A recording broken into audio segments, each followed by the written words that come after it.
Byron, and I'm a carpenter by trade and a builder.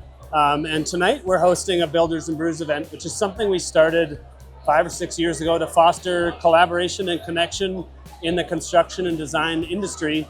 And we did it because we were inspired by how we saw craft brewers working together to build each other up and educate consumers and have a little bit of fun along the way. So that's exactly what we're doing tonight.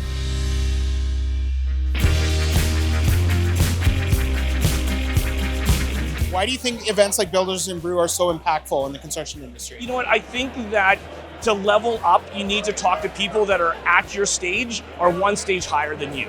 And if you're able to have that type of community, those type of conversations, you can keep on growing your business and you can keep on growing yourself personally. I think because it's allowing everybody to not struggle alone. Everybody wants to have the same conversation. There's so many entrepreneurs in this industry. Why not be able to have these frank conversations instead of having them by yourself, trying to figure it out, instead of having this easy conversation with someone who's having the same problem? Today we're going to talk about, I wanted to call it a pity party, but I got vetoed.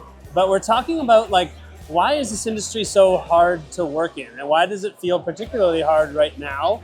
And how by identifying and giving a name to some of those struggles, can we work together as a community to start to make that burden a little bit lighter? So we're talking about construction and design. Why does it got to be so tough? And what are some strategies we can employ and teams we can think about to make that suck a little bit less?